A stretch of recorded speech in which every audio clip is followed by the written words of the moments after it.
যুগান্তকাৰী প্ৰাণৰ মহান শিল্পী জুবিন গাৰ্গলৈ হৰিলাল বস্তি আৰু ডেফো মছজিদ কমিটিৰ অন্তিম শ্ৰদ্ধাঞ্জলি মাংগলিক দোৱা। জুবিন আৰু জুবিন সৰ্বত্ৰে কেৱল জুবিনৰ মায়াবিনী সুৰৰ লহৰ। আজি প্ৰাণৰ শিল্পী জুবিন গাৰ্গৰ অন্তিম বিদায় ক্ষণত কাৰ্বি আংলং জিলাৰ সদৰ চহৰ ডিফুতো জুবিনৰ একান্ত অনুৰাগীসকলেও শিল্পীগৰাকীক উষ্ম চকুৰে উচুপি জনাই অন্তিম বিদায়। ডিফুৰ হৰিলাল বস্তিৰ বয়োজ্যেষ্ঠ নাগৰিক আব্দুল মতিন তালুকদাৰৰ বাসগৃহত মঙলবাৰে পুৱা প্ৰায় 10 মান বজাত অনুষ্ঠিত কৰা হয় যুগান্তকাৰী মহান শিল্পীগৰাকীৰ বিশেষ শ্ৰদ্ধাঞ্জলি অনুষ্ঠানৰ। হৰিলাল বস্তিৰ হিন্দু মুছলমান আৰু অন্যান্য ধৰ্মাৱলম্বী লোকসকলে নিজ নিজ ঘৰৰ পৰা স্বতঃস্ফূৰ্তভাৱে ওলাই আহে প্ৰাণৰ শিল্পীগৰাকীৰ অন্তিম বিদায় জনাবলৈ। এই উপলক্ষে আয়োজিত শ্ৰদ্ধাঞ্জলি অনুষ্ঠানৰ আধাৰে যুৱনেতা ৰাজীৱ উদ্দিন আহমেদে কাৰ্যসূচী অনুসৰি শিল্পীগৰাকীৰ প্ৰতি 1 মিনিট সময় মৌন প্ৰাৰ্থনা কৰাৰ লগতে মাংগলিক দোৱা প্ৰাৰ্থনা কৰে। ধূপ ধূনা বন্তি প্ৰজ্বলন আৰু মল্যাৰ্পণেৰে শিল্পীগৰাকীক আৱেগিক বিদায় জনায়। আনহাতে ডিফু মছজিদ কমিটিৰ উদ্যোগত ডিফু মছজিদ কমিটিৰ সভাপতি সম্পাদক্ৰমে তাজউদ্দিন আৰু মাজাহাৰুল ইছলামৰ নেতৃত্বত প্ৰাণৰ শিল্পীগৰাকীৰ প্ৰতি শ্ৰদ্ধাঞ্জলি জনাই আত্মাৰ বৈকুণ্ঠত স্থান প্ৰাপ্তিৰ বাবে মাংগলিক দোৱা প্ৰাৰ্থনা কৰা হয়। ডিফু মছজিদৰ ইমাম মৌলানা গিয়াছুদ্দিন কাছিমি ভক্তপ্ৰাণ লোকক লৈ দোৱা প্ৰাৰ্থনা কৰে। সকলো আবেগিক হৈ পৰিছে মৌলা, ইয়া আৰহামাৰ ৰাহিমিন ইয়া আকৰামাল্লাহ, সকলো কলিজা মৌলা এতিয়া গুচি গ'ল। ইয়া আৰহামাৰ ৰাহিমিন ইয়া আকৰামাল্লাহ কৰামিন মৌলাই কৰিম হিন্দু মুছলমান একে আল্লাহৰ ফৰমান। ইয়া আৰহামাৰ ৰাহিমিন ইয়া আকৰামাল্লাহ কৰামিন মৌলাই কৰিম সকলোক আপুনি মৌলা শান্তি দান কৰক মৌলা। ইয়া আৰহামাৰ ৰাহিমিন ইয়া আকৰামাল্লাহ কৰামিন মৌলাই কৰিম খাস কৰি মৌলা আমাৰ জুবিনদা মৌলা আত্মাৰ শান্তি আপুনি দান কৰিব মৌলা। ইয়া আৰহামাৰ ৰাহিমিন ইয়া আকৰামাল্লাহ কৰামিন মৌলাই কৰিম সকলোক আপুনি সবৰে জমিন দান কৰি দিব মৌলা। ইয়া আৰহামাৰ ৰাহিমিন ইয়া আকৰামাল্লাহ কৰামিন মৌলাই কৰিম ইয়া আল্লাহ আমাক সকলোৰ ওপৰত আপুনি ৰহমত নাজিল কৰিব মৌলা। তেওঁ যিটো বাৰ্তা দি গ'ল তেওঁৰ জীৱনকালৰ ভিতৰত হিন্দু মুছলমান শিখ খ্ৰীষ্টান বা জাতি বৰ্ণৰ যিটো প্ৰভেদ নাৰাখি যিটো বাৰ্তা তেওঁ আমাক দি গ'ল সেই বাৰ্তাটোহে আমাৰ কাৰণে আটাইতকৈ গুৰুত্বপূৰ্ণ। আজিৰ স্থিতিত গোটেই পৃথিৱী ভাৰতবৰ্ষ অসমকে ধৰি গোটেই ঠাইৰ কাৰণে এইটো এটা অতি গুৰুত্বপূৰ্ণ বিষয়, যিটো বিষয়ে আমাক অনুপ্ৰাণিত কৰক আৰু আমি তেওঁৰ পথেৰে আগবাঢ়ি গৈ পেলাই আমি যাতে এটা ধৰ্ম নিৰপেক্ষ ৰাষ্ট্ৰ এখনৰ যি অৰিহণা যোগাব সেইখিনি আমি যোগাব পাৰোঁ তাৰ কাৰণে আমি সকলোৱে সচেষ্ট হ'ব লাগে। তেতিয়াহে জুবিনৰ আত্মাই শান্তি পাব আৰু এইটো হ'ল তেওঁৰ আটাইতকৈ মহান এটা কাম। মান একে আল্লাহৰ পৰমান তেওঁ আছিলে আমাৰ জুবিনদা, তেওঁ আমাৰ মাজৰ পৰা বিদায় হৈছে, তেওঁ আমি আৰু নাপাওঁ। ইয়া আৰহামাৰ ৰাহিমিন তেওঁৰ চিৰশান্তিৰ তেওঁৰ আত্মাৰ চিৰশান্তিৰ কাৰণে আমি সকলোৱে মিলি আপোনাৰ ওচৰত দৰখাস্ত ৰাখিছোঁ মৌলা। আই আল্লাহ মানৱৰ মানৱ আছিলে, আই আল্লাহ মানৱ সেৱা দুখীয়াৰ আই আৰহামাৰ ৰাহিমিন দৰদী এজন ব্যক্তি আছিলে, মহান ব্যক্তি। আই আল্লাহ বিপদগ্ৰস্তৰ সন্মুখত থিয় হোৱা এজন ব্যক্তি। আই আৰহামাৰ ৰাহিমিন আকৰামাল আকৰামিন সদায় আমাৰ লগত থকা আৰহামাৰ ৰাহিমিন আই আল্লাহ আমি দৰখাস্ত কৰিছোঁ আমাৰ হৃদয়ত আমাৰ জুবিনদা সদায় থাকক, তেওঁ য'তে থাকক ভাল থাকক, তেওঁ অমৰ হৈ থাকক, তেওঁ অমৰ হৈ থকাটো আমি বিচাৰিছোঁ। অনুভৱটো ক'বলগীয়া কোনো কথাই নাই, বিৰাট দুখ লাগিছে। আৰু আজি জুবিনদাৰ শৰীৰটোকহে আমি বিদায় দিম, তেওঁ অমৰ হৈ থাকিব আমাৰ কাৰণে চিৰজীৱন। অসমত তেওঁ অমৰ আছিলে, অমৰে থাকিব আমাৰ কাৰণে, জুবিনদা সদায় জীয়াই থাকিব। জুবিনদাৰ গানবিলাকৰ কথা আপুনি কি কয়? জুবিনদাৰ গানৰ কথাটো কৈয়ে লাভ নাই, তেওঁৰ এটা এটা শব্দ আমাৰ অন্তৰ চুই যায়, তেওঁৰ গানৰ এটা এটা শব্দই আমাৰ অন্তৰ চুই যায়।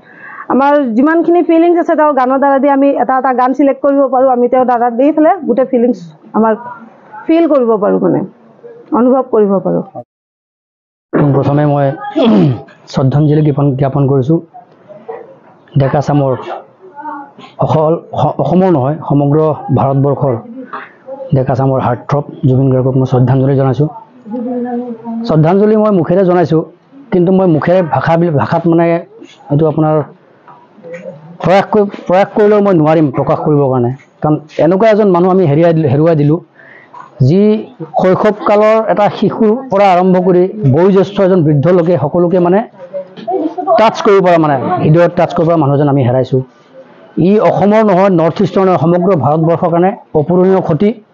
দ্বিতীয়জন জুবিন যে আমি পাম সেইটো আমি আশা কৰিব নোৱাৰোঁ। জুবিনেই হয়। জুবিন যিজন নাম জুবিন গাৰ্গ, জুবিন এটা শব্দ নহয়। এই জুবিন শব্দটোই ডেকা চামৰ হৃদয়ত যিটো আলোড়নৰ সৃষ্টি কৰে, সেই ডেকা চামেহে অনুভৱ কৰিব পাৰিব।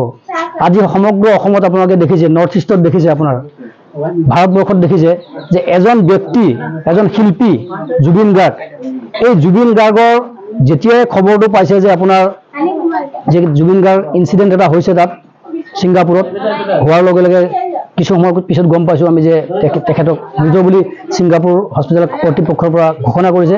সেইটো খবৰ পোৱাৰ লগে লগে অসমত এটা এনেকুৱা আলোড়নৰ সৃষ্টি হ'ল যে আমি কি হেৰুৱাই দিলোঁ।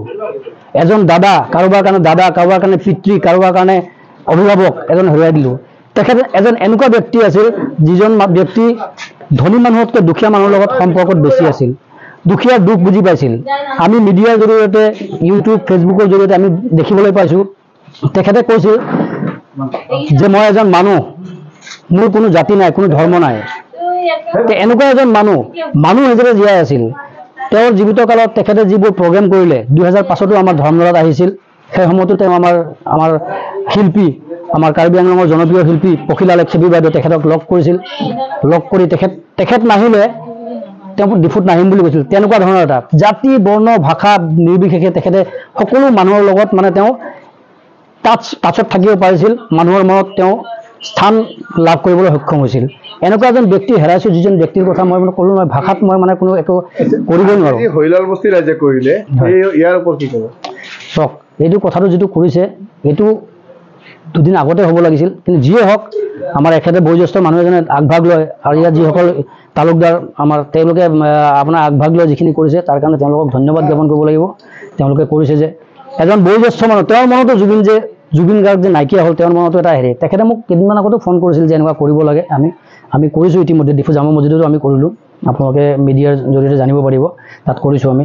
কিন্তু জুবিনৰ কথাটো আমি মানে কথাত শেষ কৰিব নোৱাৰিম। তেখেতৰ যিবোৰ গান, এটা গান তেওঁ পখিলা লেকচেপি বাইদেউৰ লগত গাইছিল, এই মায়াৰ ধৰাত থাকিবা দুদিন মাথো তুমি। এই যিটো গান, এই গানটোৰ জৰিয়তে তেখেতে কি মেছেজ দিছে যে আমি মানুহে জীয়াই থাকিম, কিছুদিনে থাকিম। এই কিছুদিন জীৱনকাল থাকোঁতে আমি প্ৰত্যেক জাতি, প্ৰত্যেক ধৰ্ম, বৰ্ণ নিৰ্বিশেষে সকলোৰ লগত মানুহৰ দৰে আচৰণ কৰি মিলি থাকিব লাগিব। এটা মানৱতাবাদৰ যিটো এটা আমাক যিটো হেৰি দিছিল, আমাক যিটো এটা বাৰ্তা দিলে, সেই বাৰ্তাৰ জৰিয়তে আমি জুবিন গাৰ্গক আমি আমাৰ মৃত্যুৰ আগলৈকে প্ৰত্যেকজন অসমৰ মানুহে আমি তেওঁক আমাৰ অন্তৰত জীয়াই ৰাখিব লাগিব। আমাৰ তালুকদাৰ চাহাবৰ ঘৰত এইখন শ্ৰদ্ধাঞ্জলি কাৰ্যসূচী আৰম্ভ কৰা হ'লে অনুষ্ঠানত এইটো অঞ্চলৰ হিন্দুকৈ মুছলমান সকলো আহি উপস্থিত হৈ নিজৰ শ্ৰদ্ধাঞ্জলি জ্ঞাপন কৰিছে। গতিকে সকলোকে মই আন্তৰিক ধন্যবাদ জ্ঞাপন কৰিলোঁ। আৰু আমাৰ মাজত আজি যি অন্তিম শ্ৰদ্ধাঞ্জলি আৰম্ভ হয়তো অলপ পিছতে হয়তো তেখেতৰ ডেড বডি লৈ ওলাই যাব। গতিকে আমাৰ মাজত সময় কম, গতিকে আমি অলপ সোনকালে কাম সমাপ্ত কৰিব লাগে। গতিকে তেখেতে জন্মগ্ৰহণ কৰিছিল 18 নৱেম্বৰৰ 72 চনত, 19 ছেপ্টেম্বৰৰ 25 ইংৰাজীত তেখেতৰ মৃত্যুবৰণ কৰিছে। গতিকে 52 বছৰ এই অসমত জন্মগ্ৰহণ কৰি অসমত বসবাস কৰি যিখিনি কাম কৰি আমাৰ অন্তৰত চুই গ'ল, সেইখিনি আমি কেতিয়াও পাহৰি যাব নোৱাৰোঁ। সেইখিনি আমাৰ অন্তৰত থাকিব। তেখেতে মৃত্যুবৰণ কৰি যাতে অমৰ হৈ থাকে সেইটো আমি কামনা কৰোঁ। তেখেতে ধনী দুখীয়া, গৰীব দুখীয়া সব ধনী কোনো পাৰ্থক্য ৰখা নাই, এনেকুৱা মানুহৰ লগত তেখেতে জীৱন অতিবাহিত কৰিছিল। ঘৰৰ পৰা ওলাওঁতে তেখেতে ঘৰৰ বাহিৰত বহুত দুখীয়া মানুহ ৰখি থাকে, বেমাৰ আজাৰ এইবিলাক থকা মানুহ।